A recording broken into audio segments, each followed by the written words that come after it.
आपके साथ नवजोत रंधावा। 2 बजे के इस बुलेटिन में आपका स्वागत है। यहाँ खबरों की शुरुआत मिशन बंगाल से करेंगे, जिसके लिए बीजेपी ने सड़क से चुनाव आयोग तक संग्राम छेड़ दिया है।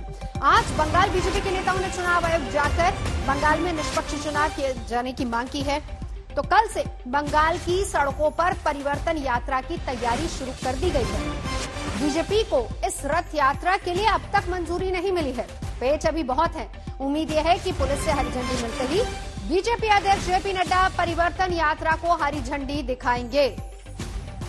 कल से शुरू होनी है, नवदीप से यात्रा शुरू होनी है, मुर्शिदाबाद तक जानी है, लेकिन अभी पेच बहुत है। पुलिस ने जानकारी और डिटेल्स और ज्यादा मांगी है। इस बीच इलेक्शन कमीशन से मिला है बंगाल बीजेपी का एक प्रतिनिधिमंडल, जिसमें निष्पक्ष चुनाव कराने के लिए बात की गई है। ये वो तस्वीरें जब बीजेपी का प्रतिनिधिमंडल चुनाव आयोग से मुलाकात करने के लिए पहुंचा। और खबर यह है कि निष्पक्ष चुनाव को लेकर, क्योंकि ये खबर पहले भी बहुत बार आई है, इलेक्शन कमीशन के भी कई दौरे हो चुके हैं बंगाल के। बातचीत के लिए इस समय जुड़ रहे हैं बीजेपी नेता दिलीप घोष। आपसे ये जानना चाहूंगी, बहुत क्लैरिटी नहीं मिल पा रही है, कहीं बंगाल से अभी खबरें ये आ रही हैं कि आप लोगों से और इन्फॉर्मेशन मांगी गई है, तो आपको क्या लगता है पॉलिटिक्स हो रही है ये जो यात्रा है इसके ऊपर? देखिए, हर बार किसी भी एक छोटी सी सभा रोड शो करने में भी हमको रोका जाता है। इसीलिए यात्रा तो बहुत बड़ा एक परिवर्तन यात्रा है। बंगाल का पूरा वातावरण बदल जाएगा, राजनीतिक परिवर्तन का राह बन जाएगा। इसलिए टीएमसी डरती है और इसीलिए उसको रोकने का हर प्रकार प्रयास कर रही है। आपको क्या लगता है, अगर नहीं मिलती है परमिशन तो फिर भी कल क्या ये जो यात्रा है ये कल आप लोग निकालेंगे बंगाल में? नहीं, लोकतंत्र में कई रास्ता है लोगों तक पहुंचने के लिए। हर प्रकार के रास्ता हम अपनाएंगे, लेकिन हमारी अधिकार है लोगों तक पहुंचने के लिए और हमारी योजना के अनुसार। उसमें सरकार आड़े आ रही है। जब चुनाव कमीशन का हाथ में आएगा तब हम प्रार्थना करेंगे उनसे और यात्रा करेंगे, तब तक विकल्प ढूंढेंगे। तो आपको लगता है, लेकिन फिर भी अभी आप बीजेपी के अंदर इस समय क्या कश्मकश चल रही है? क्योंकि कल जेपी नड्डा जी जो हैं वो जाएंगे वहां पे, वो जा इसीलिए रहे हैं ताकि यात्रा को का जो है आरंभ हो सके। तो अभी आप लोगों के दिमाग में क्या चल रहा है, आगे की कार्रवाई किस तरीके से होगी? यात्रा का पूरा योजना हम बना चुके हैं। उद्घाटन कल पहला यात्रा का होने वाला है, फिर धीरे धीरे और 4 यात्रा निकलेगा। तो उसको छोड़कर भी हमारी जिस प्रकार से आदरणीय नड्डा जी, माननीय होम मिनिस्टर, इनका जो कार्यक्रम चल रहा था जिलों में, वो जारी है, वो आगे भी चलेगा। उसके साथ साथ यात्रा का प्रारंभ हो जाएगा, ऐसा योजना बनाया। तो सुना आपने, मेरी सहयोगी ऐश्वर्या पालीवाल भी इस वक्त हमारे साथ जुड़ चुकी है। इंद्रजीत कुंडू हमारे साथ पश्चिम बंगाल से लगातार कोलकाता से जुड़े हुए हैं। ऐश्वर्या की बातचीत सुनी जो कि बीजेपी नेताओं से आज उन्होंने की थी। उन्होंने कहा कि परिवर्तन यात्रा निकालनी है, लेकिन इंद्रजीत कुंडू पेच बहुत हैं। पुलिस ने भी कहा है कि हमें डिटेल तैयारियों के बारे में पूरा ब्यौरा दे। बीजेपी ने कहा है हमारी तैयारी पूरी है। ग्राउंड पर क्या दिख रहा है? जी हाँ, बिल्कुल नवजोत, इस वक्त अभी भी एक सवालिया निशान बना हुआ है कल के परिवर्तन यात्रा को लेके, क्योंकि पुलिस की ओर से 2 चिट्ठियां दी गई है। ये 2 चिट्ठी हैं जो बीजेपी को आज सुबह मिला है Navdeep Krishnanagar superintendent of police के ऑफिस से, जहां पे 2 भाग में बांट दिया गया है इस परिवर्तन यात्रा को। एक है पब्लिक रैली जो जेपी नड्डा कल संबोधित करेंगे और उसके बाद वहीं से रथ यात्रा का फ्लैग ऑफ करेंगे। लेकिन सवालिया निशान इस चीज पे है कि क्या वो रथ नवदीप से निकल के मुर्शिदाबाद के लिए रवाना कल हो पाएगा। इस पे एक बहुत बड़ा सवाल है, क्योंकि हमने पुलिस एडमिनिस्ट्रेशन से बात की। जो डिस्ट्रिक्ट पुलिस सुपरिंटेंडेंट है उनका साफ कहना है कि कल अगर जेपी नड्डा नवदीप में आते हैं तो वो अपने जनसभा को संबोधित जरूर कर सकते हैं, उसके लिए ग्रीन सिग्नल मिल गई है।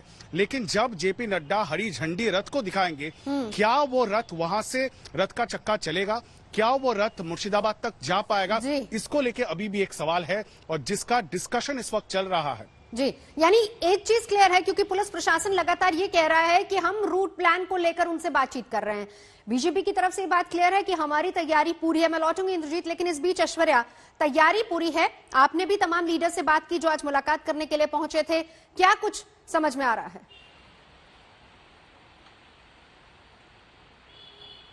देखिए, हमारी पहली बात हुई थी दिलीप घोष से, उसके बाद हमने स्वपन दास गुप्ता से बात करी। सारे बीजेपी के नेता इस समय यही कह रहे हैं कि तैयारी पूरी है। एक बात और मैं बता दूं, सारे लीडर्स का इस समय ये कहना था कि अगर कोई सी भी तरीके की कोई घटना होती है, अगर वायलेंस होता है, तो वो सिर्फ और सिर्फ टीएमसी के वर्कर्स ही करेंगे। बीजेपी का कोई भी वर्कर किसी तरीके का वायलेंस नहीं करेगा। लेकिन इस चीज के बारे में इलेक्शन कमीशन को उन्होंने पहले ही आगाह कर दिया है। आज जो मीटिंग थी उसके अंदर उन्होंने इलेक्शन कमीशन के अधिकारियों को ये बताया कि वायलेंस हो सकता है। उनका ये भी कहना था हम तो शांतिपूर्वक तरीके से बंगाल के लोगों तक सिर्फ अपनी बात पहुंचाना चाहते हैं, लेकिन वायलेंस होने के बहुत ज्यादा चांसेस हैं।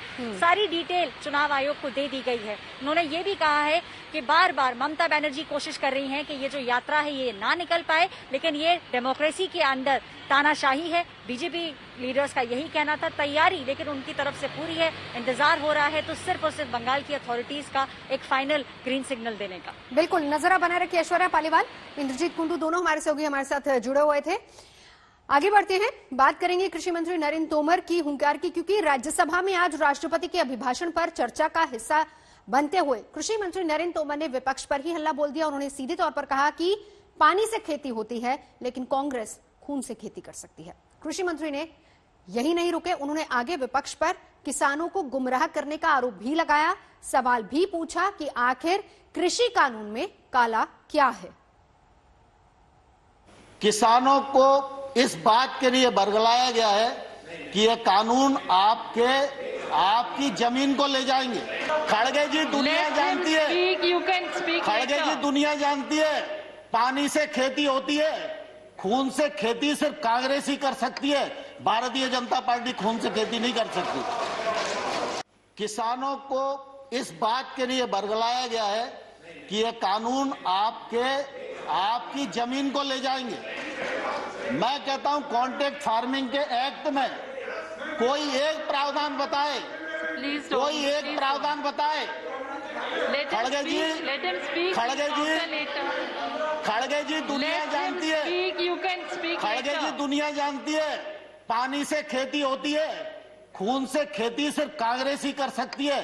भारतीय जनता पार्टी खून से खेती नहीं कर सकती।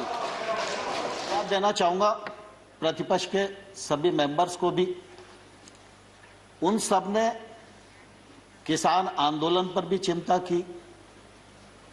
किसान आंदोलन के लिए जो सरकार को कोसना आवश्यक था उसमें भी कोई कंजूसी नहीं की और कानूनों को काले कानून भी जोर देकर कहा। लेकिन मैं आजाद साहब और आने भाई आपको बताना चाहता हूं कि मैं किसान यूनियन से भी 2 महीने तक यही पूछता रहा कि कानून में काला क्या है, एक मुझे बताओ तो मैं उसको ठीक करने की कोशिश करूं। एपीएमसी के बाहर अगर कोई ट्रेड होगा तो उस पर किसी भी प्रकार का ना तो राज्य का टैक्स लगेगा ना केंद्र का टैक्स लगेगा। अब एपीएमसी के भीतर राज्य सरकार का टैक्स है, एपीएमसी के बाहर केंद्र सरकार का एक्ट है। केंद्र सरकार का एक्ट टैक्स को खत्म करता है और राज्य सरकार का जो एक्ट है वो टैक्स देने के लिए बाध्य करता है। जो टैक्स ले रहा है और लगा रहा है और बढ़ा रहा है, आंदोलन उसके खिलाफ होना चाहिए या जो टैक्स फ्री कर रहा है उसके खिलाफ होना चाहिए। लेकिन देश में उल्टी गंगा बह रही है। और अब आपको ये भी दिखाते हैं कि इससे पहले क्या कुछ हुआ। राज्यसभा में विपक्ष ने सरकार पर जोरदार हमला बोला। शिवसेना नेता संजय राउत ने कहा कि किसान आंदोलन जिंदा है तो देश जिंदा है। जो आपके ऊपर क्रिटिसाइज करता है, आपको आईना दिखाता है, वो आपके आसपास रहना चाहिए, उसका घर आपके बगल में रहे। लेकिन आज ऐसा है कि जो निंदा करे, जो टीका करे, आप उसको बदनाम कर देते हो। जैसे किसान आंदोलन, जिस तरह से इस किसान आंदोलन को भी बदनाम करने की कोशिश या साजिश चल रही है, मुझे लगता है देश के प्रतिष्ठा के लिए ठीक नहीं है, किसानों के लिए ठीक नहीं है, हम सब के लिए ठीक नहीं है। देखिए, ये पिटे हुए पॉलिटिकल प्राणियों और भारत बैशिंग ब्रिगेड का ये जो नापाक गठबंधन है, अनहोली अलायंस है, ये किस तरह से भारत को बदनाम करो, भारत की छवि को खराब करो, इसके कंपटीशन में लगा हुआ है। लेकिन जनता ने हर बार इनको इनके इस भारत बैशिंग जो इनकी ब्रिगेड का जो षड्यंत्र और साजिशें हैं उसको बेनकाब किया है। आज जो शांति से वर्ग किसान वहाँ बैठा है, शायद ये शांति का रास्ता छोड़कर कोई अलग रास्ते पर जाएगा तो देश के सामने बहुत जबरदस्त संकट आएगा। और इसकी पूरी जिम्मेदारी आज ये भारतीय जनता पार्टी के सरकार को लेनी पड़ेगी। इसमें क्या आपको डिफिकल्टी बताइए, सरकार उसके लिए तैयार है। हमारे नरेंद्र सिंह तोमर जी ने 10 टाइम मीटिंग ली, लेकिन ये मतलब सुनने के लिए तैयार नहीं है। तो इसके लिए हम थोड़ी जिम्मेदार है। तो इसीलिए मुझे लगता है कि जो कुछ भी हो रहा है, ये पूरी राजनीति हो रही है। यहाँ पूरे विरोधी दल के लोग गाजीपुर बॉर्डर हो, सिंधु बॉर्डर हो, वहां जाकर किसानों को भड़काने का काम कर रहे हैं और ये मतलब आग में तेल डालने का काम ये लोग कर रहे हैं। किसान देश के एजिटेशन 4 महीने से ज्यादा हो गए, वो बैठा है और 2 महीने से ज्यादा तक बॉर्डरों पर बैठा है और लाखों की तादाद में बैठा है। तो मैं समझता हूं कि उनकी ये समझनी चाहिए। 11 मीटिंगें हो ली, कोई रिजल्ट नहीं निकला। तो मैं ये महसूस करता हूं कि उनको इंसाफ मिलना चाहिए। वो सरकार कहती है कि ये तो किसान के हक में है, लेकिन किसान कहता है ये हमारे खिलाफ है। तो किसान की बात माननी चाहिए। हर कोई उठता है, हमें कहता है कि अहंकार छोड़ो, अहंकार छोड़ो। अरे ये अहंकार नहीं है, हम अपने जजमेंट से काम कर रहे हैं। आपको चाहिए कि आप किसानों की भी कुछ 2 बात उनको भी कहिए। आप हमको तो उपदेश कर रहे हैं। सारे किसान नेता हमारे आदरणीय नेता है। 11-12 बार हमारे मंत्री महोदय ने उनके साथ बातें की। अभी भी बातों के लिए हम तैयार हैं, मगर इसका मतलब ये नहीं कि आप भी थोड़ा लचीलापन न दिखाए। हमने तो लचीलापन दिखाया। 3 साल 1.5 साल के लिए उसको स्थगित करने का जो पहली बार शायद सरकार ने रवैया अपनाया होगा इस पद्धति का। और इस बीच आपको यह भी बता दें कि कल किसानों ने चक्का जाम का ऐलान किया, लेकिन इसी को देखते हुए दिल्ली में अब सुरक्षा के इंतजाम और ज्यादा सख्त कर दिए गए हैं।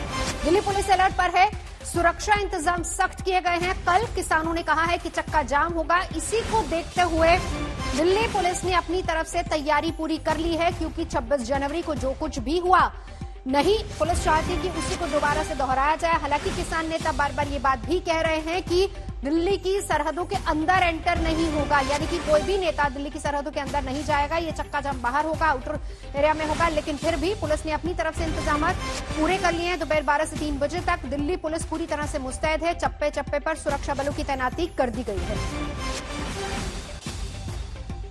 तो कल किसानों का चक्का जाम है दिल्ली में। कल के जाम को देखते हुए सुरक्षा इंतजाम काफी सख्त किए गए हैं। डीसीपी क्राइम ब्रांच भी यही बता रहे हैं कि किस तरीके से दिल्ली को एक अभेद किले की तरह तब्दील कर दिया गया है।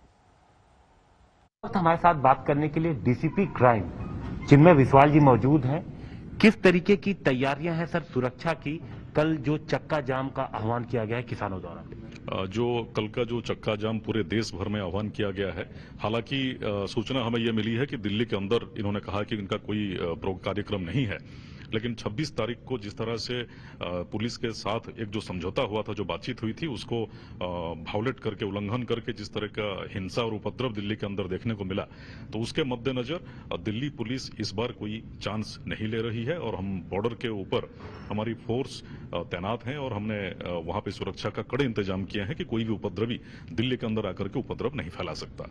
और साथ ही में जब भी इस तरह से बंद देश भर में या चक्का जाम का जो आह्वान किया जाता है, तब पूरे राज्यों के पुलिस और जो जिलों के पुलिस होते हैं वो जगह जगह पर सेंसिटिव पॉइंट्स पर भी अपने पुलिस व्यवस्था वहां पे डिप्लॉय करते हैं, जो कि हमारे पूरे दिल्ली में ही ये किया जा रहा है। सर, जब पिछली बार 26 जनवरी में जब उनको ट्रैक्टर रैली करनी थी तो पुलिस के साथ कई राउंड बातचीत हुई थी। इस बार जब वो चक्का जाम करने वाले हैं, दिल्ली में नहीं करेंगे, लेकिन क्या कोई ऑफिशियली उन्होंने कोई बातचीत किसानों की हुई है किसानों से? देखिए, जो भी सूचना हमारे पास आई है, और क्योंकि ये कोई दिल्ली को स्पेसिफिक नहीं है, जो हमें हमारी जो समझदारी है, और इन्होंने पूरे देश भर में कहने का ये इन्होंने मीडिया के द्वारा ये आह्वान किया है, तो हमें जैसे भी ये सूचना हमें गणमाध्यम से मिला है, तो उसके तहत और हमारे पास जो इंटेलिजेंस इनपुट्स है उसके तहत हम जो भी आवश्यक जो सुरक्षा व्यवस्था, पुलिस व्यवस्था लगाना है, वो हम उसकी तैयारी किए हुए हैं। पड़ोसी राज्यों से संपर्क में है सर, क्योंकि बॉर्डर्स पे बैठे हैं, तो हरियाणा, यूपी, इन राज्यों की पुलिस से संपर्क में है आप लोग? जरूर, जब से ये पूरे जो आंदोलन के अलग अलग पॉइंट्स जो तैयार हुए हैं, जो कि हमारे पड़ोसी राज्यों में हैं, जैसे मैं आपको बताना चाहता हूं कि इनकी जो मौजूदगी है वो दिल्ली में नहीं है, दिल्ली के बाहर है। कम ही ग्रुप हैं जो कि दिल्ली बॉर्डर के अंदर बैठे हुए हैं। तो हम लोग लगातार जिन पड़ोसी राज्यों के साथ और जो जिलों के साथ जो हमारे बॉर्डर के साथ टच करते हैं, उनके साथ हम संपर्क में हैं और उनके साथ मिल करके हम लोग इसका जो तैयारी है वो कर रहे हैं। दिल्ली के चलेंगे सीधा गाजीपुर बॉर्डर से। इस वक्त कुमार कुणाल मेरे सहयोगी जुड़ चुके हैं। कुणाल, किसान क्या कह रहे हैं कल के चक्का जाम को लेकर? देखिए, अभी थोड़ी देर पहले नवजोत हमारी बात हुई है राकेश टिकैत से। उनका कहना है क्या कि हम कोई चक्का जाम दिल्ली में नहीं करेंगे। जो भी हमारा आह्वान है वो है सिर्फ और सिर्फ गांव में, और गांव पर इसका फोकस रहेगा। लेकिन हम तस्वीरों के जरिए आपको दिखाएं कि जो व्यवस्था है यहाँ पर वो उसी तरीके से बदस्तूर है। कटीली तारे हैं, यहाँ पर बैरिकेडिंग है, और एक लेयर की नहीं 3-4 लेयर की बैरिकेडिंग है, और एक लेयर में कम से कम 3 बैरिकेड एक साथ जोड़ करके लगाए गए हैं ताकि कोई भी कोशिश करे फिर भी इन बैरिकेड्स को तोड़ नहीं पाए। तो पुलिस अपनी तरफ से पूरी तरह तैयार है। ये कोशिश कर रही है कि अगर जो किसान कर रहे हैं अगर वो अपने कहने के अनुरूप ना भी जाएं, अगर कोई अंदर घुसने की कोशिश भी करे तो ऐसी मजबूत किलेबंदी होनी चाहिए दिल्ली की सीमा पर कि कोई अंदर न दाखिल हो पाए। इसके साथ साथ जो मेट्रो सर्विसेज हैं उनको भी कहा गया है कि आप भी तैयार रहें। अगर ऐसा प्रतीत होता है कि मेट्रो का इस्तेमाल कर सकते हैं प्रदर्शनकारी, तो कुछ मेट्रो स्टेशन बंद करने पड़ सकते हैं, कुछ रूट्स को बाधित करना पड़ सकता है। तो ये भी तैयारी है दिल्ली पुलिस की। मेट्रो से भी उसकी बातचीत हो रही है। तो कहीं से भी कोई परिंदा भी अंदर जाके प्रदर्शनकारियों के जरिए कोई पर न मार पाए, इसकी तैयारी दिल्ली पुलिस इस वक्त कर रही है और कर चुकी है। इनफैक्ट जहां पर हम आपको दिखा रहे हैं तस्वीरों के जरिए कि किस तरीके से ये पूरी तैयारी चल रही है, और उधर बड़ी संख्या में कुणाल देख रहे हैं हम तस्वीरें, और जैसे कुणाल भी बता रहे थे कि उन्होंने खुद राकेश टिकैत से बात की, हम आपको वही बातचीत सुनवाते हैं। क्या कुछ कहा राकेश टिकैत ने कल के चक्का जाम को लेकर, और साथ ही साथ आज नरेंद्र तोमर ने जिस तरीके से खून वाली खेती की बात की है उस पर भी जब हमने सवाल किया तो जवाब उनका क्या था, सुनिए जरा। राकेश टिकैत हमारे साथ है। आपने बाबा को कंधे पे उठाया हुआ है। वो भी दे दे, वो भी दे दे मेरे हाथ में। हट जा, जा दे दे, ये छोड़ दे। ये माजरा क्या है? अरे जब ये से लेकर आया और क्या करूँ इसका बता, छोड़ दे। कहाँ से ला रहे हैं आप? इन्हें घर छोड़ा हुआ। तो ये जो तस्वीर है ये लगता है क्या कि आप आंदोलन को सिर्फ नहीं कंधे पर ढो रहे हैं बल्कि जो पूरा आपका बुजुर्ग आगे से काम में छोड़ खाऊंगा, ये नहीं तो फिर आ जाएगा। तो बुजुर्गों को यहाँ से अभी ले जाना है क्या अपने साथ?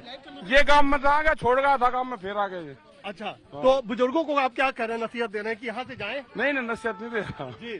तो जो जिनको परेशानी है उनके लिए क्या? अरे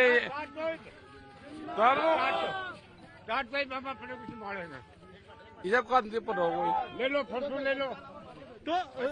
तो ये राकेश टिकैत, ये तो आपका नया चेहरा है कि बुजुर्गों को आप कंधों पर गांव छोड़ने जा रहे हैं। हाँ, गांव छोड़ने जा रहे हैं। कुछ लोगों को आप गांव से बुला रहे हैं, कुछ लोगों को छोड़ रहे हैं। अजय, इनका क्या काम है यहाँ पे? अच्छा,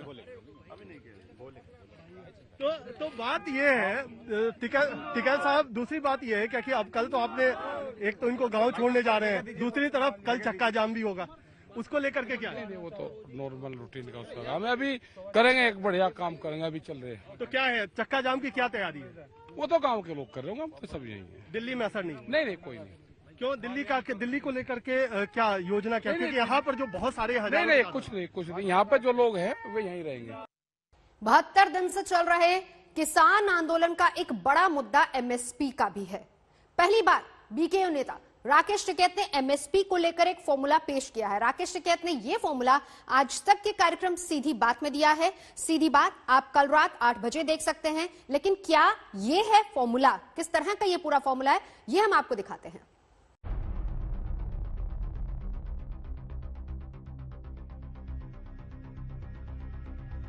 1967 में 1 क्विंटल गेहूं की एमएसपी 76 रुपए, प्राइमरी स्कूल के शिक्षक का महीने का वेतन 70 रुपए, सोने का भाव 300 रुपए तोला, यानी 3 क्विंटल में 1 तोला सोना। ये गणित है भारतीय किसान यूनियन के नेता राकेश टिकैत का। आज तक के साथ सीधी बातचीत कार्यक्रम में टिकैत ने एमएसपी का फॉर्मूला देते हुए साफ कर दिया कि 1967 में जिस तरह 3 क्विंटल गेहूं में किसान 1 तोला सोना खरीद सकता था, उसी फॉर्मूले पर एमएसपी का भाव होना चाहिए। 1967 में भारत सरकार ने एमएसपी तय करा, गेहूं का रेट तय करा 76 रुपए पर क्विंटल। जो मास्टर था प्राइमरी का, उसकी सैलरी थी 70 रुपया। वो 1 महीने की सैलरी में 1 क्विंटल गेहूं नहीं खरीद सकता था। हम 1 क्विंटल गेहूं बेच के भट्टे की 2500 ईंट खरीद सकते थे। कहना ये है फार्मूला कि हमको 3 क्विंटल गेहूं में 1 तोला सोना दे दो, उसी हिसाब से जो दूसरी चीजों के रेट बढ़े हैं उसी हिसाब से किसानों की फसलों के रेट बढ़ा। अब टिकैत के इस फॉर्मूले से गेहूं का MSP समझिए। सोने की कीमत इस वक्त करीब 48,000 रुपए तोला है। अगर 3 क्विंटल गेहूं में 1 तोला गेहूं खरीदे तो इस हिसाब से 1 क्विंटल गेहूं की कीमत 16,000 रुपए होनी चाहिए, यानी 160 रुपए प्रति किलो। इस वक्त गेहूं की MSP 1,975 रुपए है, यानी टिकैत के फॉर्मूले के मुताबिक MSP को 8 गुना बढ़ाना होगा। सारी चीजें महंगी होगी ना, हम तो अनाज बेच के सारी चीजें खरीदते हैं। कहना क्या दूसरा कहना ये है फार्मूला कि हमको 3 क्विंटल गेहूं में 1 तोला सोना दे दो।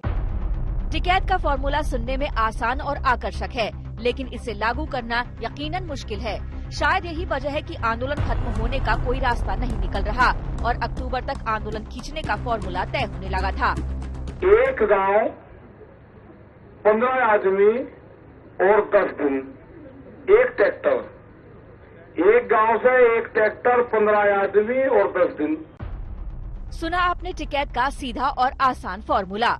हर गांव से 1 ट्रैक्टर और 15 आदमी गाजीपुर बॉर्डर कूच करेंगे और 10 दिन वहां रहेंगे। एक गांव से 1 ट्रैक्टर, 15 आदमी और 10 दिन।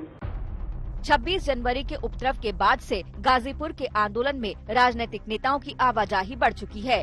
कल भी विपक्षी सांसदों का एक दल गाजीपुर बॉर्डर आया था। ऐसे में आंदोलन के राजनीतिकरण का आरोप लगने लगा है। किसान आंदोलन के नेता बनकर उभरे। टिकैत ने समर्थकों को आगाह किया है कि आंदोलन पर कोई लेबल नहीं लगना चाहिए। कहीं से भी ऐसा न लगे कि आंदोलन PM मोदी के खिलाफ है। 3 दिन से यहाँ पे 4 दिन से एक अलग विचारधारा के लोग आए हैं।